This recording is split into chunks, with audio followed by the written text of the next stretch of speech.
Ao barco agora, o pré-candidato à presidência pelo partido Missão, Renan Santos, afirmou nesta segunda que o Maranhão vive sob um regime político de exceção. Segundo o fundador do MBL, a classe dirigente local atua de forma predatória.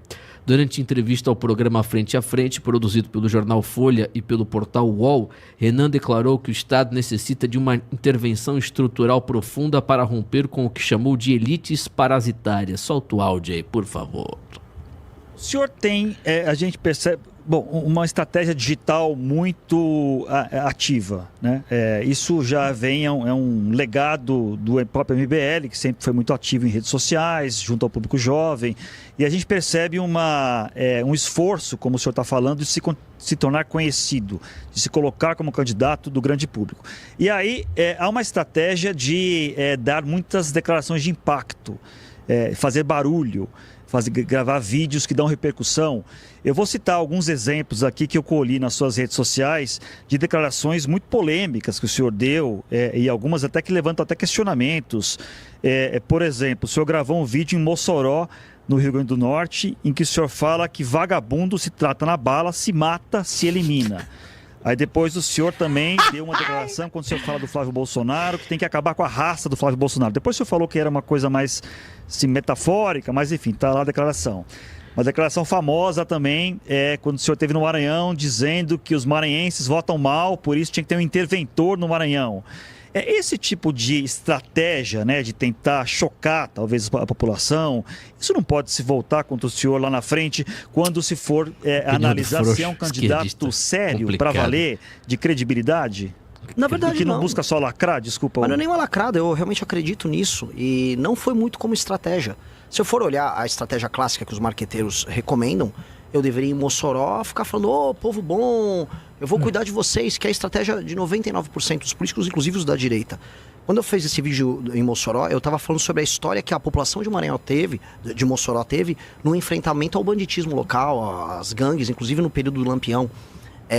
E puxar esse orgulho próprio, porque a população local hoje se vê vítima do crime organizado. Então a gente tem que puxar, inclusive, um orgulho histórico deles, e eu quero reviver isso neles.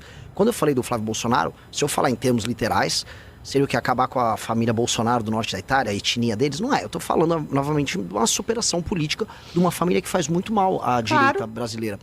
O terceiro ponto é o maranhense votar mal. Isso, e daí? E uma intervenção, um interventor, quer dizer, você acabar com a eleição direta para governador. Em última instância, a gente está trazendo essas discussões, sim. Qual foi o aspecto positivo das classes políticas do Maranhão para o Maranhão? Da sequência Flávio Dino, Sarney e Dino, as duas grandes, vamos dizer, os dois grandes exemplos de modelos políticos oligárquicos locais. Eu vi todos os municípios que eu pude visitar no Maranhão. A classe política do Maranhão ela é parasitária. E eu estou propondo uma reforma, que eu estou chamando de lei de responsabilidade gerencial, que endereça essa questão nos municípios e nos estados. E a última punição é a ideia de colocar um interventor no município, não punição para a classe política, porque a população seria uma libertação. Mas todas as ferramentas que a gente faz são ferramentas para melhorar o regime democrático, porque a democracia não existe no Maranhão. Falar que a gente tem um regime democrático no Maranhão é acreditar assim, conta a carochinha. Boa parte das pessoas votam porque vendem o voto, ou estão sendo cooptadas durante o período eleitoral. Elas trabalham com sistemas de incentivo durante o período eleitoral de, basicamente, tem um emprego na prefeitura, fazem contratações às vésperas das eleições, essa é a nova moda, shows dos mais estúpidos, dos mais inúteis, a gente está falando de mais de 5 bilhões de reais gastos em shows e festas locais. Mas acabar com a democracia é uma maneira de resolver a democracia? Não é acabar com a democracia. Se você não tem um governador eleito... Rapaz, não estou falando isso. Estou falando, eventualmente, se você não consegue cumprir indicadores básicos no município... Vamos dar um exemplo. Eu visitei Marajá do Sena. Os índices de desenvolvimento humano são baixíssimos em Marajá do Sena. Não há atividade econômica concreta em Marajá do Sena. Primeiro, então, entra um prefeito Marajá do Sena, eleito, bem constituído, e esse prefeito tenta entregar esses indicadores, que é o que a gente quer estabelecer na nossa lei de responsabilidade gerencial. Se esse prefeito consegue entregar os indicadores, muito bom.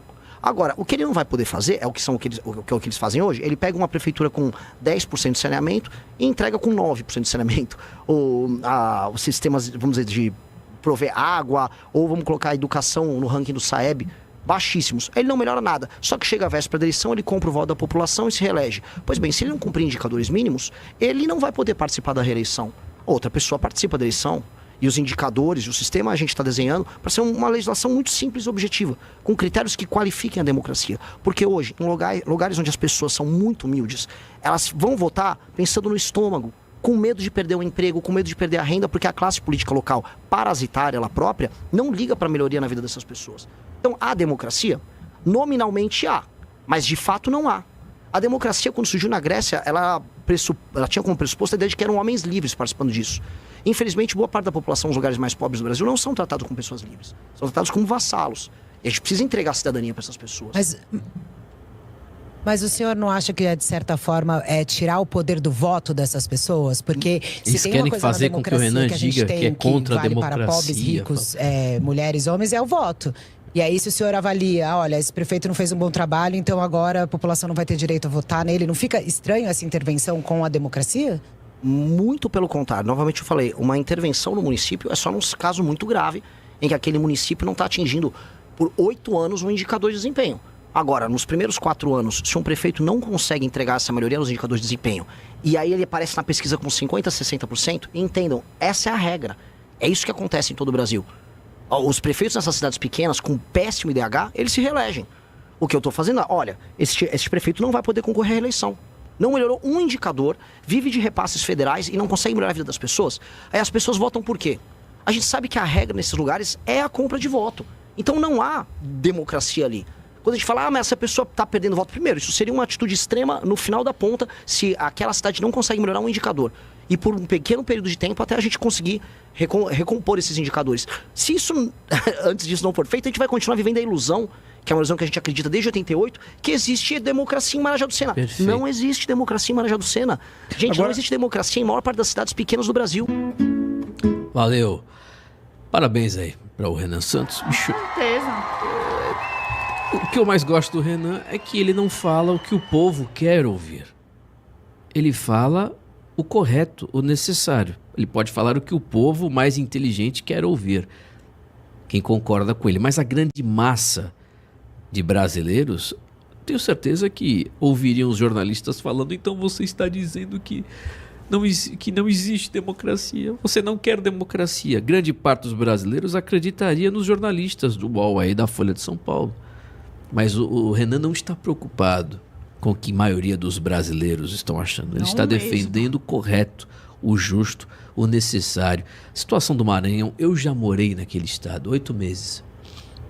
E eu vi as imagens, inclusive onde o Renan visitou, foi a cidade que eu morei durante 8 meses. Continua a mesma coisa. Isso aconteceu no ano 2000, há 25 anos atrás, 26 anos atrás. Continua a mesma coisa. Ruas de terra, sem saneamento básico, podridão total. Você acha que não tem que ter uma medida drástica? Se o povo não sabe votar, eu concordo totalmente. O prefeito, o gestor, ele vai ter que se responsabilizar se quiser continuar à frente do município. Concordo totalmente com esse discurso e outros do prendeu, matou também. E o que ele disse nas entrevistas aí ontem também, eu assisti na íntegra ontem a entrevista que ele deu à Band, ao lado do Aldo Rebelo, que foi muito mal, diga-se de passagem, né? Campanha do Rebelo, tem uma reportagem no Jornal Globo de hoje dizendo que não sabe, se o próprio Rebelo não sabe se vai manter a candidatura. Que Vanessa bom, né? Moreira. Que bom que o Rebelo não vai manter. Não vai mudar nada também, né? O pronunciamento do Renan, Timóteo, é o que eu digo aqui. Vamos se ater às propostas e às falas do Renan. O que você refuta, né? Não tem como. Eu acho que toda a população... Vai falar que nem um jornalista, desculpa. Não, ele é até contra a democracia. Vai refutar desse jeito? Não tem como, porque assim, eu desafio todo mundo que acreditou no projeto de mudança lá atrás, de 2018, Jair Messias Bolsonaro acreditou no projeto de mudança. Todas essas pessoas, eu desafio qualquer uma daquelas pessoas que acreditaram no processo de mudança, no projeto de mudança do Jair Messias, dizer o que é que está de errado, que não concorda com o projeto hoje do Renan. Porque, cara, não é que é igual, porque ele não vem com esse tom emotivo, religioso, patético, neopentecostal, que infelizmente eu acreditei. né? Eu fui imbecilizada por isso. O Renan vem de uma forma sóbria. Ele não vem gritando, dizendo que vai acabar com o Globo, acabar com isso e aquilo. Ele vem de forma sóbria, distinta, falando sobre realidade, sobre fato. Não tem o que refutar. O que o Renan trouxe sobre o estado do Maranhão, sobre a realidade de vários estados, inclusive, eu não sei o que ele vai trazer sobre a realidade da Bahia, mas é terrível também aqui. Eu trago aqui sobre a realidade da Bahia, né? Mas o que ele trouxe é verdadeiro, gente. Tem lugares onde a gente precisa, sim, de medidas mais drásticas, porque a população já foi tão subtraída que ela não tem mais capacidade de escolher um governante. Ela escolhe pelo estômago, ela foi doutrinada. Aqui na Bahia, por exemplo, eu falo daqui que eu conheço. A gente tem uma população... Como é que o voto de um cidadão que vota lá na ponta porque ele ganhou uma dentadura ou uma cesta básica de um político tem o mesmo valor que o meu voto? Como é que o voto de um cidadão que não deveria nem votar, porque se ele recebe assistencialismo público, ele não tinha que ter direito a votar. Como é que esse cidadão tem o mesmo valor de voto que o meu, que sou uma pagadora de impostos, que sou alguém que me sacrifico para que esse assistencialismo ocorra lá na ponta para esse cidadão? Não tem sentido. O Brasil é completamente sem sentido. E todo esse mecanismo e aparato político construído aqui é o que favorece nessa completa injustiça governamental que a gente vive. Onde quem paga, onde quem se sacrifica, certo? É obrigatoriamente, é imposto a pagar benefícios ao poder público para que o poder público continue iludindo esses eleitores lá na ponta e continue se alimentando do poder eternamente, através da imbecilidade de pessoas que não têm capacidade cognitiva sequer de fazer o ó com copo. E eu não estou aqui criticando o pobre lá da ponta, o ignorante lá da ponta, não. Eu quero ver esse ignorante tendo capacidade cognitiva que lhe foi subtraída por políticos inescrupulosos, que dizem que vão salvar eles. Então, o que o Renan trouxe é excelente. A gente não tem o que refutar em absolutamente nada. Nada. Ele não está sendo contra a democracia, muito pelo contrário. Ele está sendo a favor. Ele quer, de fato, restabelecer uma ordem mínima ali naquele local para que aquela população tenha a experiência de viver a grandiosidade que lhe pertence e que lhe foi retirada. Perfeito comentário, Vanessa. São agora 9 horas e 50 minutos.